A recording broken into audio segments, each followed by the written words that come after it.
Alien attendants make a surprise visit to learn more about a human. HFY Story Sci-Fi HFY. The diplomatic station drifted quietly in orbit around a pale blue star, its vast rings glowing with soft artificial light. Hundreds of species lived and worked there, each with their own habits, fears, and assumptions. For most of them, humans were still a mystery.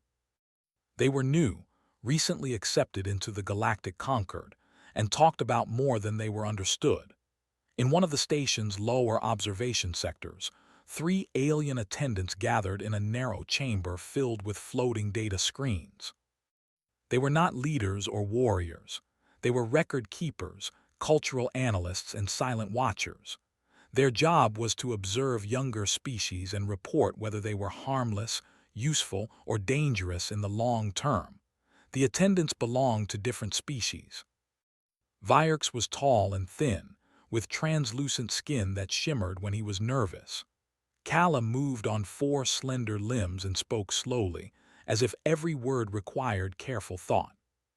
Sarun was the smallest, wrapped in a mechanical support frame that helped her survive outside her home world's gravity. They had spent weeks reading reports about humans. The files described them as physically weak, emotionally unstable, and dangerously unpredictable. Humans lacked claws, armor, or natural weapons. Their lives were short by galactic standards. Most powerful species believed humanity would either disappear or become a minor service race. Yet something bothered the attendants. The human reports were inconsistent. Some described humans as cooperative and friendly. Others warned that humans became extremely dangerous under pressure. No clear conclusion existed. Vierx floated closer to a glowing screen. "Official studies are too controlled," he said. "Humans behave differently when observed." Kala tilted her head. "You suggest an unscheduled visit." Sarun's eyes brightened with interest. "A private observation, one human, no warnings." That was how the decision was made. They selected a human named Elias Mercer. According to records, he was a logistics officer, not a soldier, not a diplomat, not important. He lived alone in a modest residential ring and worked long shifts maintaining supply routes across the station. If they wanted to understand humanity, an average example was best. The attendants moved through maintenance corridors to avoid attention. When they reached Elias' living sector, they paused outside his door. No guards, no warning systems. The door panel showed signs of wear, repaired more than once by hand. Vierx activated the chime. Inside, Elias Mercer was eating a simple meal when the sound startled him. He looked at the door, frowned, and stood up. He checked a small screen, saw unfamiliar clearance symbols, and hesitated only for a moment before opening it. Three alien figures stood in the hallway. Elias blinked once, then twice. His shoulders tensed, but he did not step back. "Oh, hello," he said slowly. "Can I help you?" The attendants expected fear, perhaps confusion. Instead, they saw caution mixed with curiosity. Sarun spoke first, her translator humming softly. "We are cultural attendants of the Galactic Concord. This visit is unofficial." Elias raised an eyebrow. "Unofficial?" "Yes," Kala replied. "We wish to observe you." Elias looked down the corridor, then back at them. He sighed quietly, as if this was inconvenient rather than terrifying. "Well," he said, stepping aside, "you might as well come in. Standing in the hallway blocks traffic." The attendants exchanged brief glances and entered. The human's living space was small but orderly. Tools were stacked neatly near one wall. A few personal items rested on a shelf. A faded photograph, a metal mug, a folded fabric patch marked with Earth symbols. Nothing of value, yet nothing wasted. Elias gestured toward the seating area. "Sorry, I don't get many guests." Vierx scanned the room. "You are not alarmed by our presence." Elias shrugged. "You knocked. That's usually a good sign." That response was recorded immediately. They observed as Elias returned to his meal, offering them portions without hesitation. When they explained they could not eat human food, he apologized, looking genuinely disappointed. Over the next hours, they watched him perform routine tasks. He answered their questions honestly, sometimes simply, sometimes with dry humor. When Sarun asked why humans worked such long hours, Elias thought for a moment. Because things break, he said, and if we don't fix them, people get hurt. There was no pride in his voice, just fact. At one point, an alert sounded throughout the sector. A minor pressure fluctuation in a nearby conduit, nothing serious according to station control. Maintenance teams were already assigned. Elias checked his wrist display and frowned. "That's my route," he said. Kala watched him closely. "You are not required to respond." "I know," Elias replied, pulling on a jacket, "but they'll be slower and I'm already here." He hesitated, then looked at the attendants. "You can stay or come along, up to you." They followed. The conduit tunnel was narrow and cold. A faint hiss echoed through the metal walls. Elias moved quickly but carefully, sealing a leak with practiced hands. When a tool slipped and cut his palm, he barely reacted. He wrapped it and continued working. Sarun stared at the blood. "You are injured." "Yeah," Elias said. "It happens." The leak was sealed within minutes. The pressure stabilized. No alarms followed. As they returned, Vierks finally asked the question forming in all their minds. "Were you afraid?" Elias stopped walking and considered it. "A little," he said honestly, "but fear doesn't fix pipes." That sentence was logged with priority. Back in his quarters, the attendants prepared to leave. Their original plan had been to observe quietly and confirm existing data. Instead, they felt unsettled. Elias walked them to the door. "Sorry if today was boring," he said. Kala replied softly, "It was not." As the door closed behind them, the attendants stood silently in the corridor. Their initial assumptions felt weak now, incomplete. "This was only one human," Sarun said. "Yes," Vierks agreed. "And that is the troubling part." They returned to their observation chamber and began updating their report. What they had seen was not strength, or advanced technology, or aggression. They had seen willingness, calm under pressure, a strange acceptance of danger as part of daily life. The attendants understood one thing clearly now. If this human was average, then humanity had been deeply underestimated. And this visit was only the beginning. The attendants did not expect to return so soon. Yet after leaving Elias Mercer's quarters, none of them could focus on their usual work. Data screens floated before them, filled with charts and predictions, but their thoughts kept returning to the human logistics officer who treated danger like bad weather. Something about him did not fit the models. 2 cycles later, they requested limited observation clearance for Elias' work sector. Officially, it was for cultural study. Unofficially, it was curiosity that felt uncomfortably close to concern. Elias, meanwhile, continued his routine without knowing he had become a subject of growing interest. He moved through the station's wide corridors, greeting aliens of many species, checking cargo seals, verifying schedules, fixing problems before they grew large. He was tired, like most humans working long rotations, but he did not complain. Complaining did not make systems run better. The attendants followed from a distance, blending into observation alcoves and service walkways. They noticed small things first.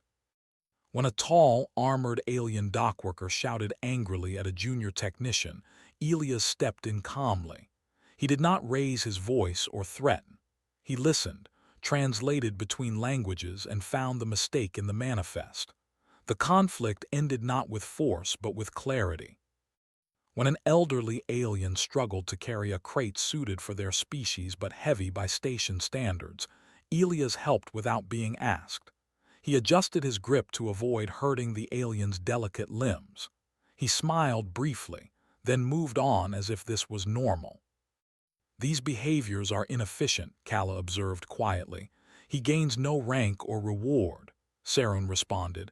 "Humans often act without immediate benefit." That sentence unsettled them. Later that cycle, an unexpected delay hit the station. A supply convoy was late, and multiple habitats began rationing power. Station command issued calm statements, but tension spread quickly among the population. Some species reacted badly to shortages. Panic was not uncommon. Elias received the update while checking inventory in a storage bay. He read the notice, exhaled slowly, and began moving faster. The attendants watched him reroute power units manually, shifting reserves from non-critical systems. He coordinated with 3 departments that did not normally cooperate. When an automated system rejected his override request, he bypassed it with an old maintenance access code that most staff had forgotten existed. Vierx's skin shimmered sharply. That code is restricted. Yes, Sarun said, but still active. Elias worked through the delay without drama. By the time the convoy arrived, no habitat had lost life support. Most residents never knew how close they had come to serious trouble. Station Command praised the automated systems for their stability. Elias returned to his shift. The attendants updated their files again. The language became more cautious. They noted that humans did not wait for permission when delay meant harm. They also noted that humans accepted responsibility easily, without visible stress markers common in other species. On the 3rd day of observation, something went wrong. A minor collision between 2 docking vessels ruptured a structural segment near an outer ring. Emergency fields activated, but one habitat section began losing atmosphere. The automated response sealed bulkheads, trapping dozens of beings inside with limited air. Station command froze. Multiple species were involved. Authority was unclear. Protocols conflicted. Decisions required approval from 3 councils. Elias was closest to the breach. When the alarm sounded, he did not wait for orders. He grabbed emergency sealant units and a portable field generator. He contacted station control only to inform them of his intent not to ask permission. "I'm going in," he said simply. "Negative," a controller replied. "You are not rated for," the channel cut as Elias sealed his suit. The attendants followed as closely as their clearance allowed. They watched through remote feeds as Elias entered the damaged section. The artificial gravity flickered. Debris floated in slow arcs. Warning lights painted the corridor red.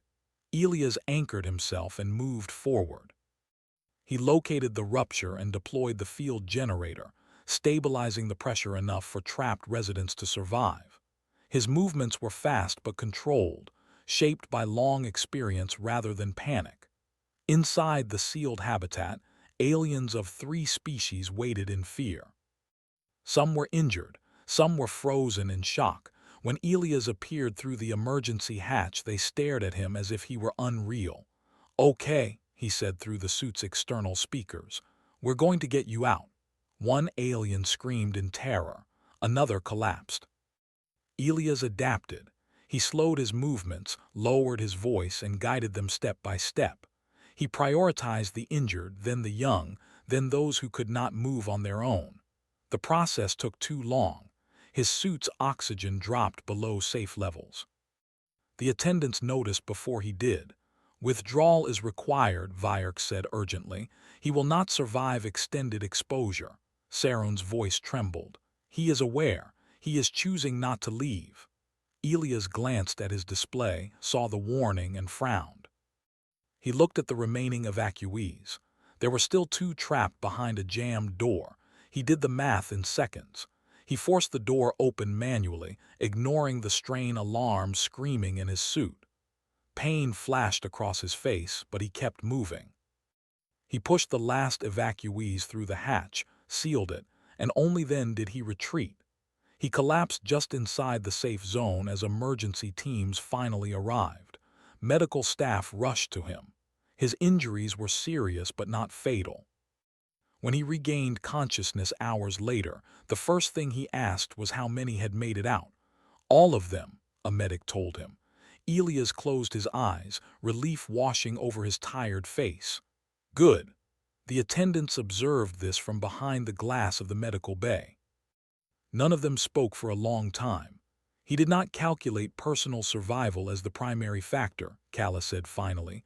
Vierks added quietly, he accepted death as a possible cost. Sarun's support frame hummed softly, a sign of emotional strain. If this is average behavior. They did not finish the thought. When Elias was released from medical care, he returned to work after minimal rest. He did not seek recognition. He did not file a report praising himself. He simply resumed fixing what was broken.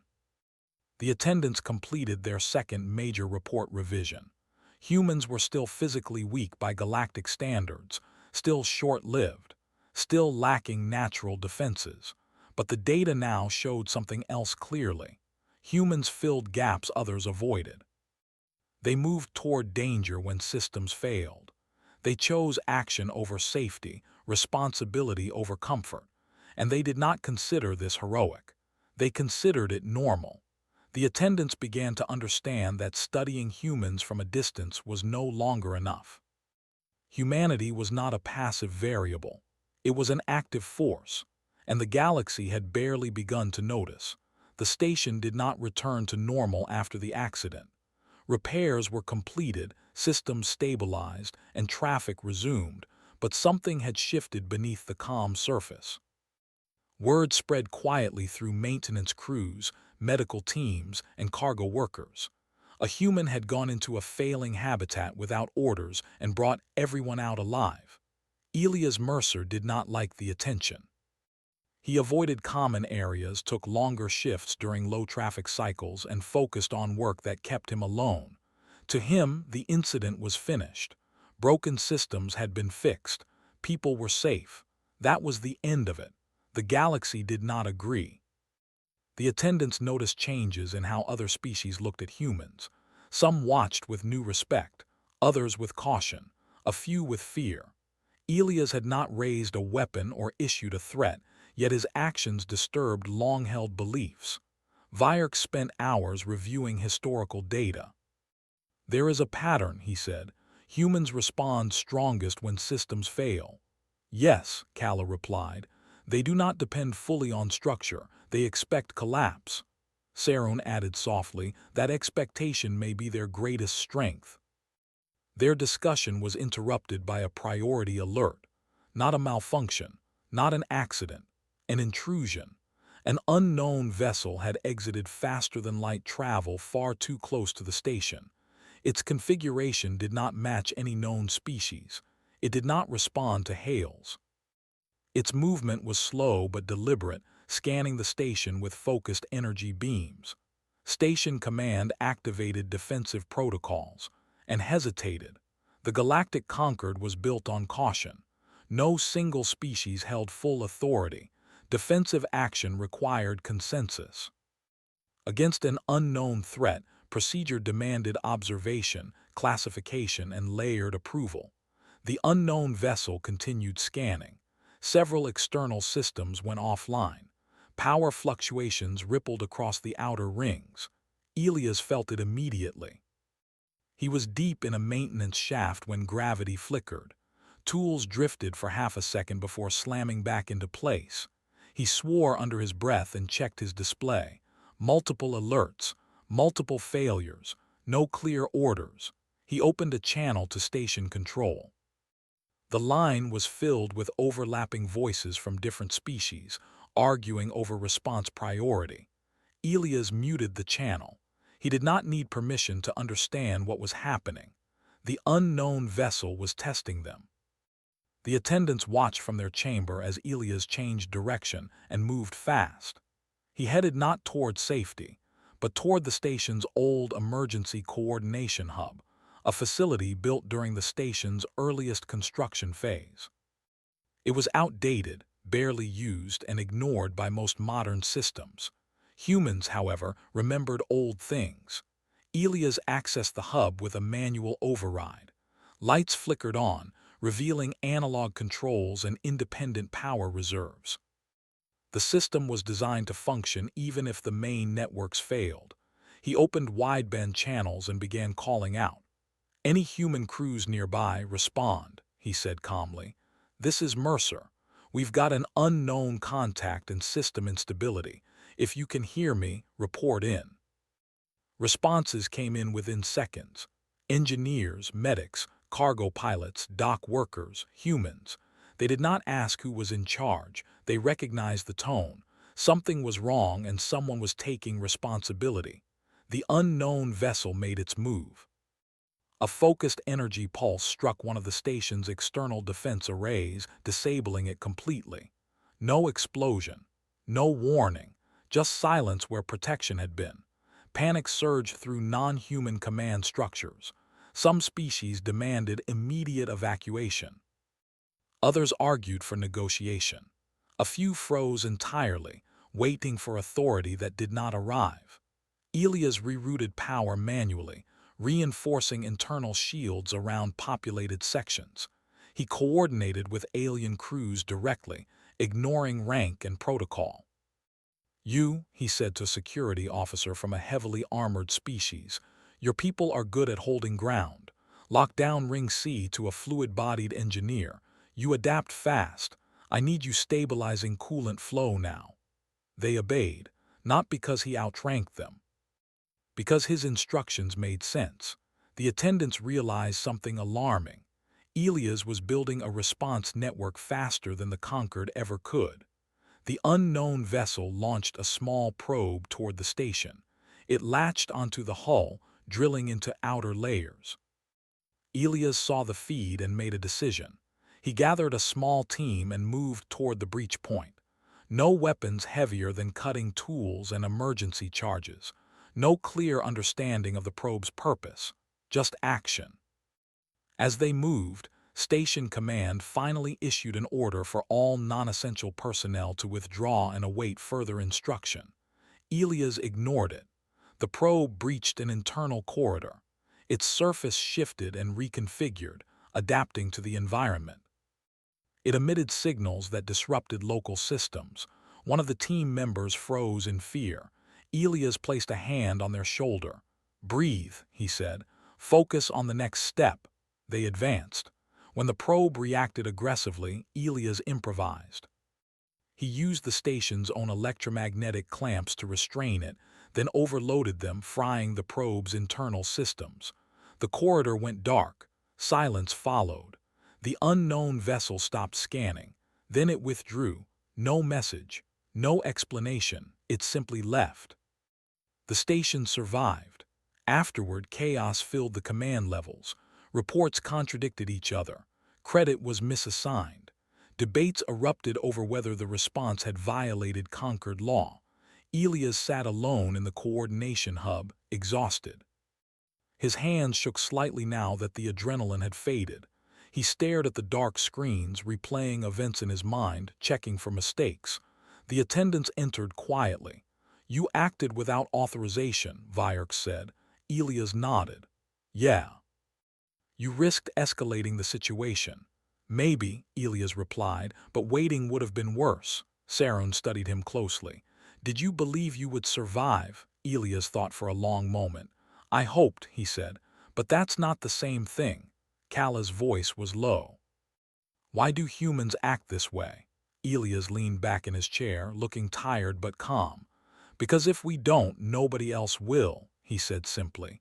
And because we've learned that systems don't save people, people save people. That answer changed the attendants, understanding completely. Humans were not reckless. They were conditioned by a history of failure, disaster, and recovery. They had evolved not in stable environments but in constant uncertainty. Their societies survived not because systems worked, but because humans adapted when they didn't. The attendants returned to their chamber and began drafting a new report. This one was marked with the highest priority. It did not describe Elias Mercer as a hero. It described him as typical, and that frightened them more than any weapon ever could. Far away, the unknown vessel transmitted data to its origin point. The message was brief, translated later through complex analysis. Species assessment incomplete, it read. Human presence detected. Recommend caution. The galaxy, slowly and reluctantly, was beginning to understand. And Elias Mercer went back to work the next day, unaware that his quiet choices were reshaping how the stars would treat humanity forever. The days after the intrusion were filled with meetings, arguments, and quiet fear. The station remained intact, but trust in the old systems had cracked. Councils met behind sealed doors, translations lagged, authority lines blurred. Everyone wanted answers, and no one wanted responsibility. Elias Mercer was summoned 3 times for official questioning. He answered every question honestly. Yes, he had bypassed protocols. Yes, he had coordinated without authorization. Yes, he would do it again. When asked why, he gave the same simple answer each time: because waiting would have cost lives. Some council members were angered by this. Others were unsettled.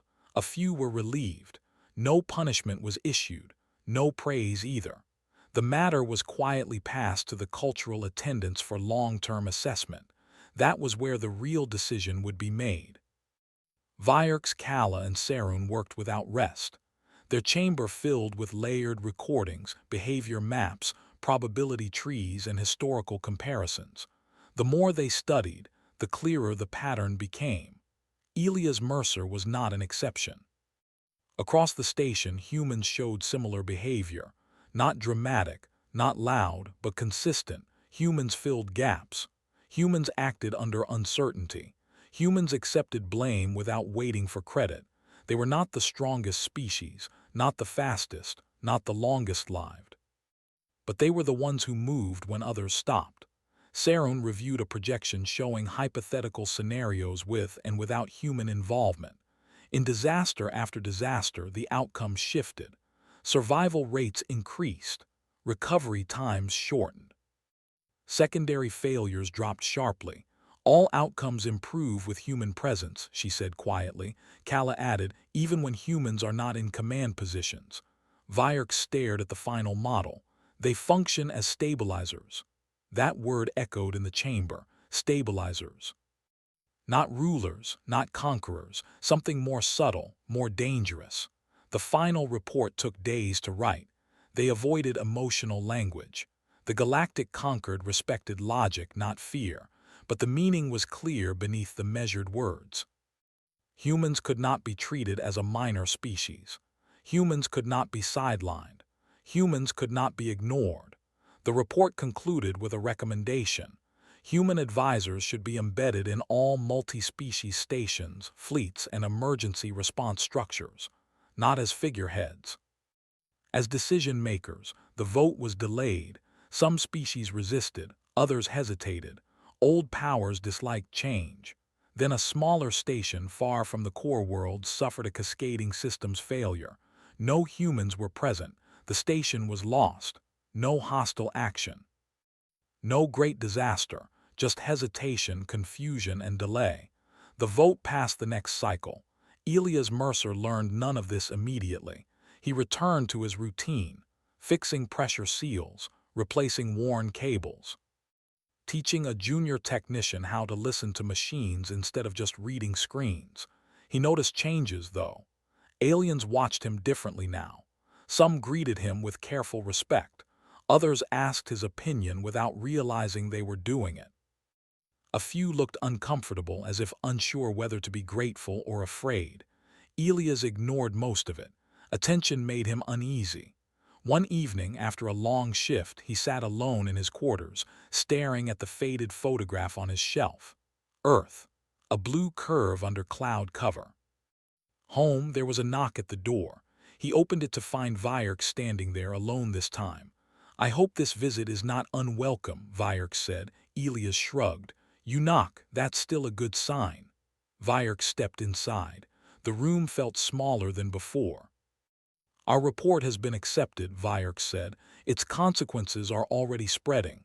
Elias frowned. "I didn't ask for that." "No," Vierk agreed. "That is precisely why it matters." Vierk hesitated, then continued. "Many species fear that humans will dominate the conquered." Elias laughed softly, shaking his head. "We can barely manage ourselves." That is what makes you dangerous, Vierx replied calmly. You do not seek control, you seek function. Elias leaned against the wall. I just want things not to break. Vierx's translucent skin shimmered. The galaxy is built on fragile things. They stood in silence for a moment. What happens now? Elias asked.